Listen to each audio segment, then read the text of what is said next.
And now we'll have the third presentation of this session.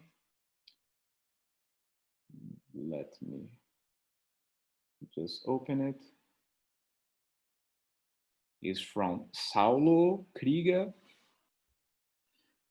Saulo, are you there with us?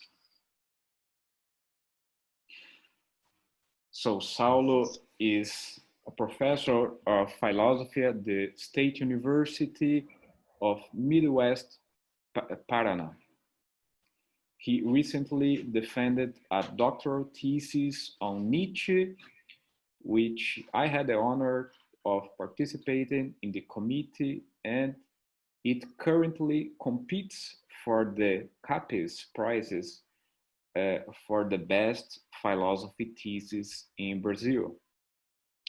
And from his publications, I would highlight a Nietzschean look to the 17th century, the undergrounds of the Cartesian Revolution, an article published in 2018 in the Cadernos Nietzsche. So, Saulo, thank you. Thank you, Eduardo. And also I use it to be the translator of our colleagues Sommer on Kaufmann texts. Not use it to be, but just on time, bringing them to Portuguese language, to Cadernos Nietzsche. It was an honor, a great honor. Well, thank you, Eduardo, for the kind presentation and for the conception and realization of a so nice event. I would like to greet warmly my colleagues here at the workshop from the Nietzsche Forschung Centrum e os colegas do GEM e also the audience. I would like first to emphasize that my text does not propose necessarily a fixed dichotomy vision between trends of research, the naive and the avant-garde, but more a sliding dichotomy and yet more perhaps a dialogue between two visions of Nietzsche, perhaps from 20th and 21st Nietzsche research. But the text does not contemplate, for example, the analytic Anglo-Saxon approach, because the followers so many times appear to be worried more in classifying Nietzsche than in interpreting it.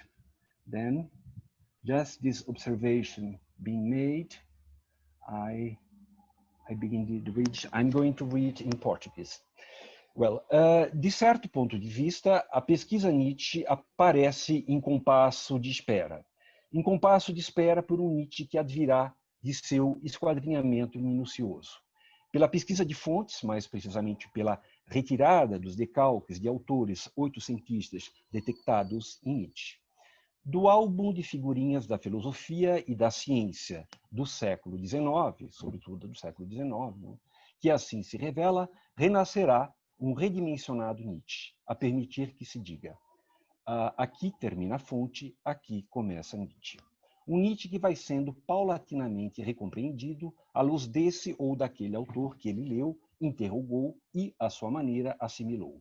Um novo Nietzsche também advirá quando sua obra filológica for devidamente reconhecida, como também ela filosófica. E aqui estou pensando não apenas, mas também no trabalho do nosso colega Eduardo Nasser, que acabou de apresentar.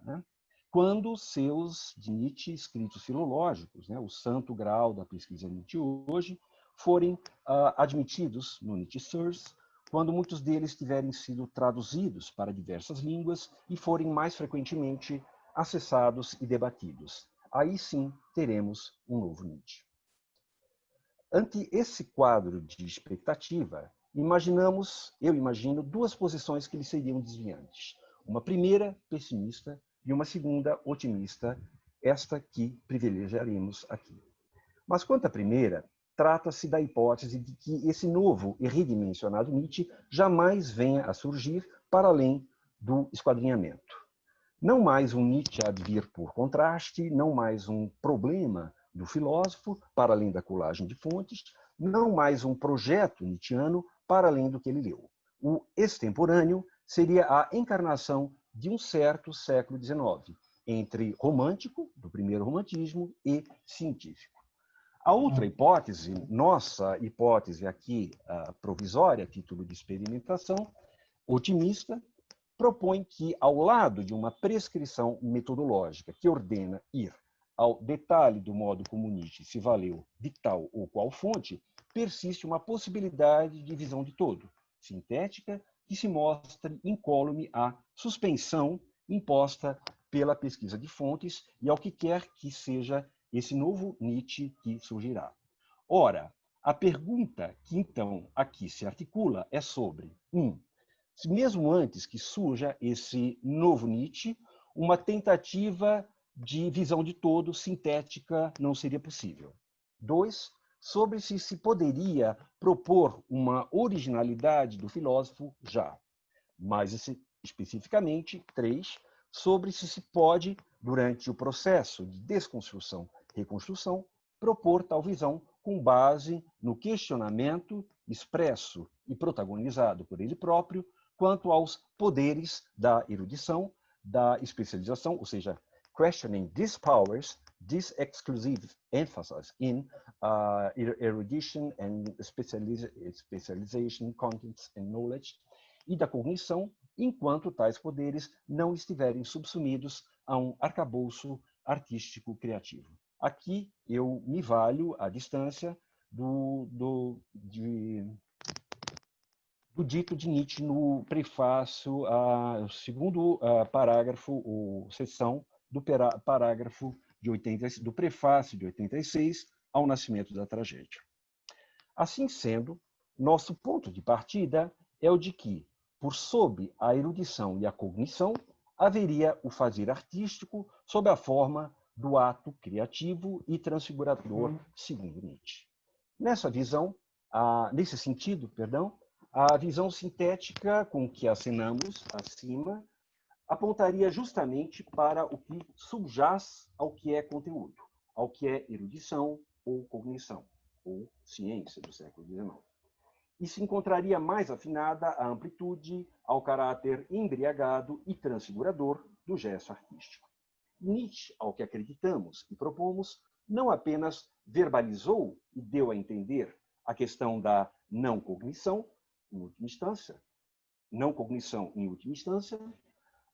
como também a deve ter exercido mesmo em sua erudição, em suas intensas e aprofundadas leituras de outros filósofos, de romancistas, de cientistas de seu tempo, de divulgadores da ciência de seu tempo, ou seja, na sua relação com as fontes. Uma curiosa, paradoxal confluência de erudição com não erudição. Erudição a ser fragada por um sorvo bem outro, não erudito, não cognitivo.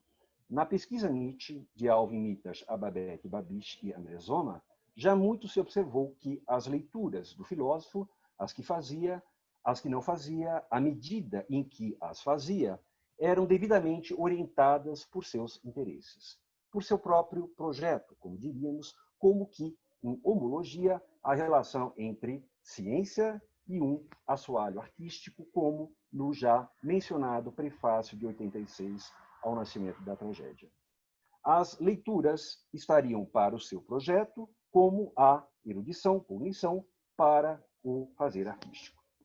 Haveria, assim, entre Nietzsche e os conteúdos buscados e assimilados, um halo em que se desdobram, primeiro, seus próprios interesses, 2, o projeto a que servem esses interesses, project, it's broader than the interests, e 3, a sua pretensão extemporânea a se exercer no contato mesmo com, por exemplo, a ciência sua contemporânea. Em outras palavras, a pretensão de superar o seu próprio tempo ao tempo mesmo em que com ele entabula um contato erudito, especializado, cognitivo. O que propomos aqui, trazendo a anunciada visão sintética a um âmbito mais específico e relacionado à questão da pesquisa de fontes, é que, no halo a envolver o seu contato com as fontes, se desdobraria justamente a subjacência artística ao esforço de erudição. Mas voltemos à visão sintética em seu escopo mais amplo. Ingênua ou não, essa visão seria possível sob um Nietzsche em construção, por dizer respeito aos embates que parecem constituir e travejar o seu filosofar mais como uma atitude do que como uma filosofia de conteúdos, ou mais como um embate entre consciência e inconsciência do que como uma filosofia tão só de consciência. Pois, quanto à arte e filosofia, inconsciente e consciente, propomos que há um cerne peculiar e irradiador, um certo enunciado do filósofo, emitido em 1872-73, do Nietzsche, influenciado, sobretudo, por Eduard von Hartmann e por Schopenhauer. A afirmação versa sobre a tarefa do filósofo. Ele emite no contexto de seu projeto abandonado do livro do filósofo, eu cito, a tarefa do filósofo é combater todos os elementos temporais de modo consciente e, para tanto, amparar-se na tarefa inconsciente da arte. Nietzsche não reitera textualmente essa afirmação ao longo da obra, ao que nos consta. Ele a amadurece com inflexões assumidas pelas noções de inconsciente, que virá a ser funcional, de arte, que será compreendida em nível fisiológico. Na verdade, ele protagonizará tal enunciado aparentemente esquecido. Entendemos, e melhor supomos, que a gradual migração de sua reflexão sobre a arte da esfera metafísica para a psicofisiológica, psychophysiological, o percurso intelectual de Nietzsche não teria imposto propriamente rupturas às suas reflexões sobre a arte, razão pela qual propomos uma perspectiva que ali não vislumbre algo além da passagem de um intuitivo e metafísico, na arte, ao que seria um intuitivo e pulsional. Dito isso, passando em revista algumas de suas reflexões sobre a arte, propomos ser possível dali abstrair 3 traços que seriam estruturantes do fazer artístico. Como primeiro traço, a arte converteria o que na vida, no mundo, na natureza, é resistência, recalcitrância, indiferença e frieza. Justamente no contrário dessas qualidades. A arte, assim, seria o grande estimulante da vida, como afirmará em escritos retrospectivos acerca de um nascimento da tragédia. Assim como ela é o antídoto contra todo tipo de sensaboria. There is an error in English version. Not sensation, but insipidness, lacking of savor. Incluindo a do conhecimento, né? Sensaboria, incluindo a do conhecimento que conduz ao pessimismo. Como ele vai dizer já no início, fragmento póstumo de 72 e 73. Esse traço também pode ser encontrado no aforismo 154 do Humano Demasiado Humano. Eu cito, eles deliberadamente cercam e embelezam a vida com mentiras. E também no 156, uma inspiração imediata sem trabalho interior precedente.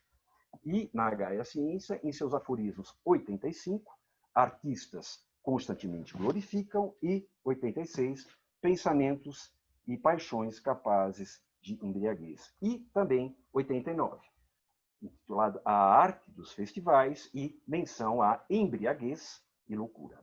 A transversal vision, of course, an experiment that leaves behind all elements, deliberately leaves behind all things. Como decorrência lógica desse primeiro traço, há um segundo. Trata-se de algo no fazer artístico que justamente se dá ao se converter a indiferença da natureza em estímulo. Uma espécie de transfiguração. A artística distância, the artistic distance, also present here in 107 from the Gay Science. Ou não proibimos sempre que nossos olhos arredondem, terminem o poema, Gay Science. E, além disso, de que meios dispomos para tornar as coisas belas, atraentes, desejáveis para nós, quando elas não o são. Gay Science. Ao que nos afastamos das coisas a ponto de já não ver muita coisa delas, é o caso de nos permitir, então, que, por instinto, se lhes acrescente muitos traços para vê-las ainda um tanto mais. Caia Ciência 299. Ou então, por seu poder artístico, o homem há de se transfigurar no e com o mundo, e com isso, pela arte, alcançará o interior do mundo. Fragmento de 1885-1886. Mas, de que modo se transfigura? Essa pergunta igualmente aponta para um desdobramento lógico-linguístico, já que, ao se transfigurar, se transfigura de algum modo. Pois, para Nietzsche, essa transfiguração se daria por um misto de simplificação e simbolização. A simplificação, como ato criativo, é algo que o nosso filósofo observa já na vida orgânica, segundo fragmentos de 1880 e também de 1881. E ele observa também na arte a simplificação da beleza que lentamente se infiltra em nós, que levamos conosco quase sem perceber. Humano demasiado humano, 149. Simplificação também do julgamento do artista. Humano demasiado humano, 149, not 149 in the English version, but 155, this quotation. Simplificação ao modo de um gesto artístico que temos, por exemplo, quando Nietzsche desmistifica a noção de gênio, trazendo o artista ao resto do chão. Humano demasiado humano, 160. Observando haver muita prestidigitação nos caracteres criados pelos artistas. Humano, 160. Simplificação que está em questão na música como advogado, do aforismo 106 da Gaia Ciência. These three traces are not applied, as far as I can see, to the Nietzsche critical of certain ways of doing art. And it's a bit hard to see them at für mich der Meinungen und Sprüche in der Wandere und seinen Schatten. For me, as so far, it's hard to find these traces there. Por certo que os três traços do fazer artístico podem ser referidos em conjunto, como em Humano demasiado humano, 151 e 159.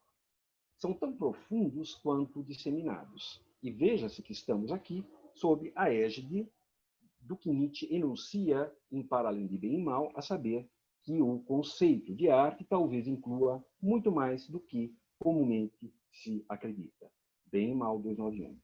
Tanto que o afirma não no arrazoado sobre a obra de arte, tampouco sobre o artista, mas ao lembrar da condição do homem como animal artificial.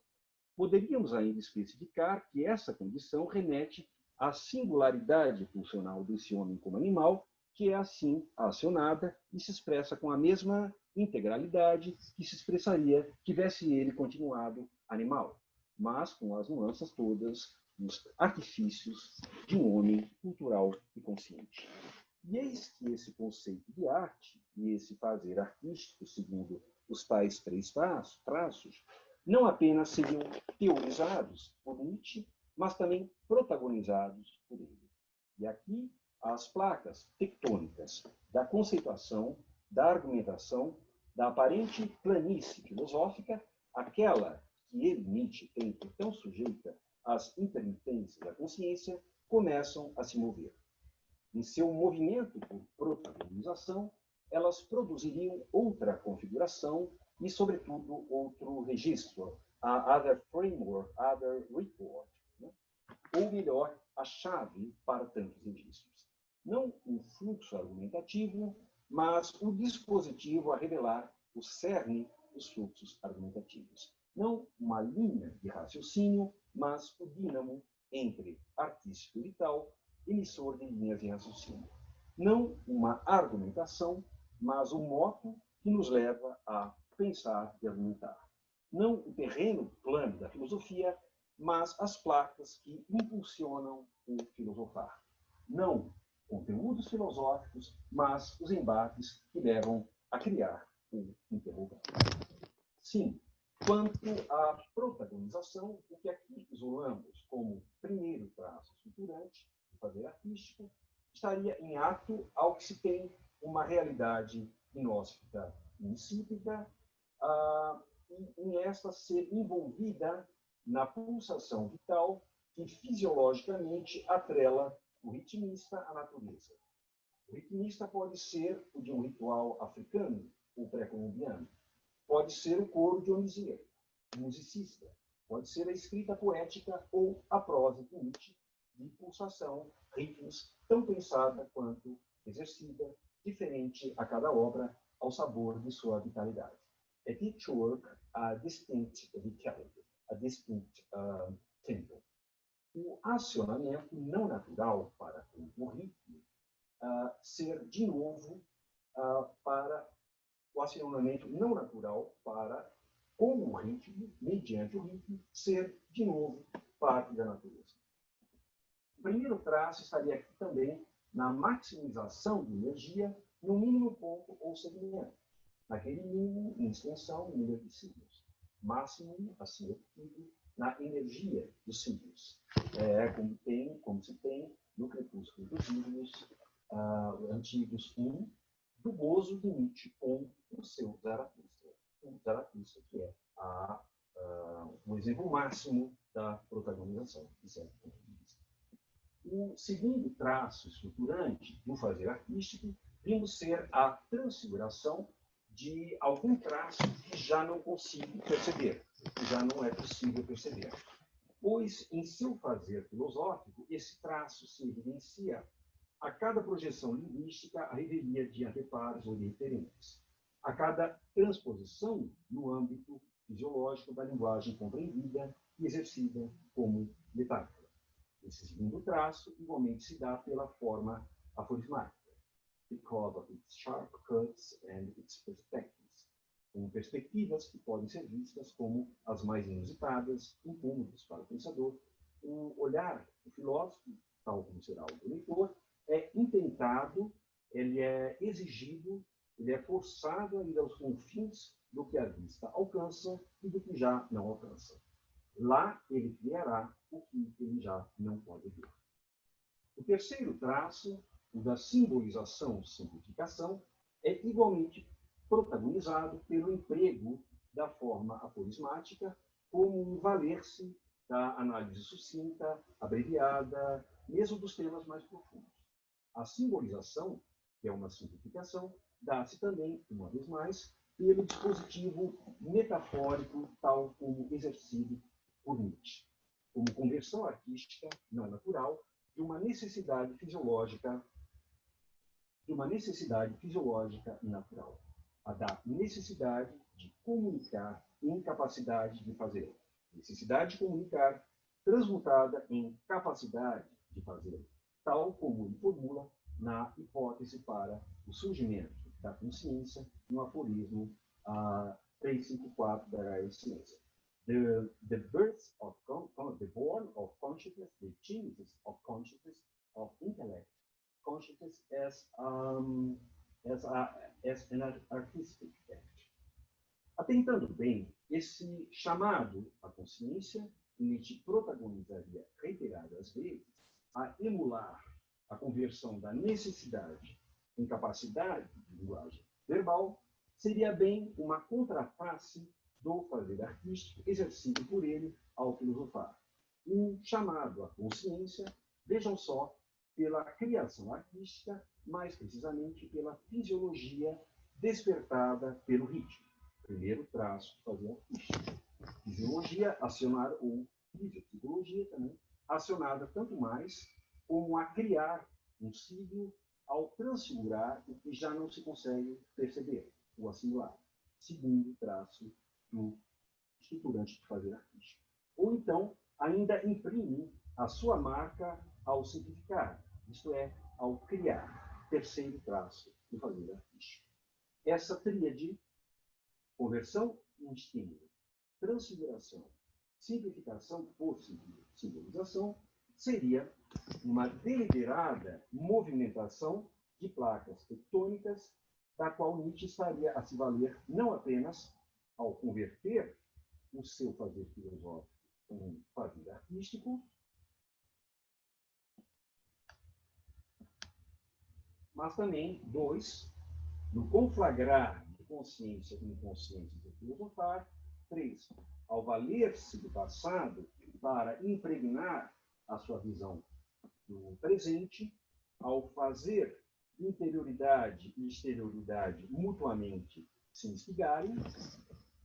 5. Ao se valer dos conteúdos de suas leituras, a erudição científica do século XIX se tangencia ou se encarna um mundo frio, indiferente, ao ser submetida ao projeto de acesso aos gregos, diversão cientificizante, que é a ciência, óbvio, do século XIX, diversão cientificizante da sensadoria, da insipidez moderna, depara com o cerne da capacidade de gozo.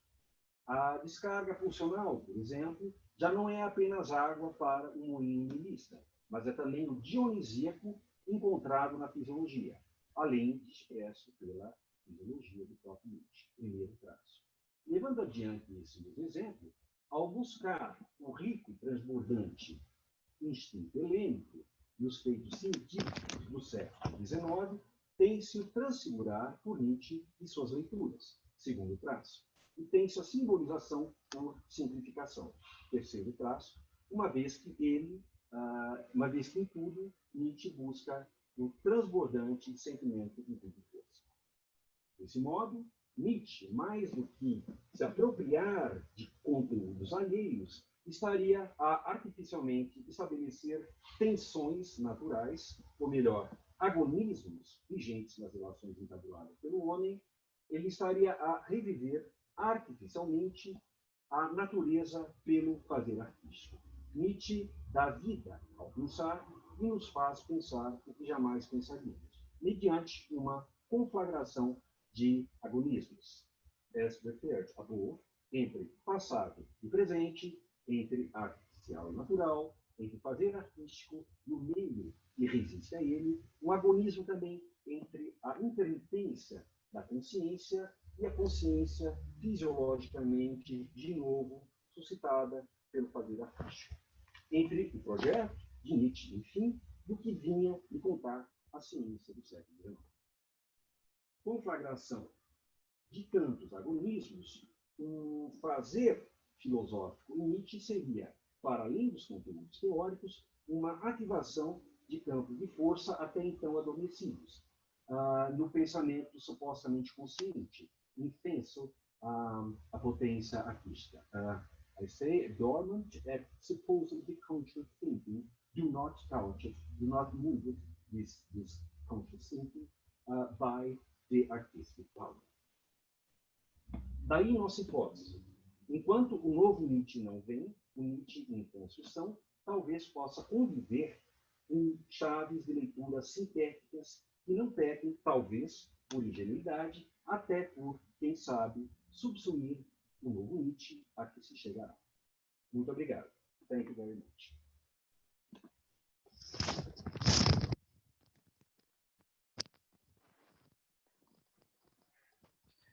Thank you very much, Saulo. And we are once again open to questions. Thank you very much. It was really wonderful. And I'd like to make a question about the natural indifference. Does it have something to do with the tectonical movement of the plates, or is just about historical? Oh. A minha pergunta, então, eu posso fazer em português também, é qual seria a relação, então, da natureza indiferente? Se teria alguma relação com as placas tectônicas e os movimentos dela, ou seria uma questão puramente mais histórica, né, da frieza da natureza? No. Well, are two different things. The indifference of nature, the the frailty of the coldness of nature is one thing, because Nietzsche say that the world is indifferent to us, as in the gay science. And the tectonic plates is the movement that Nietzsche thinking impose to the thinking itself, not as a just a line of argumentation, but a movement between consciousness and unconscious that moves the thinking, that take account of the thinking as he is going to form itself. And but with this movement Nietzsche faz frente à frieza da natureza. It's a manner to break this coldness of nature, taking part of it. The thinker as a part of nature, with taking use of this movement, provoking this movement in his philosophy. Thank you very much. Thank you, Astrea, for your question. We receive a question on the chat. I will read it. Professor Saulo, would you find it possible to situate a transition in Nietzsche's thought from philosophy to art and literature? There are several elements that could endorse it as I see it. Thank you for the question. I do not think it will be a transition, but a convergence. An art making beneath the philosophical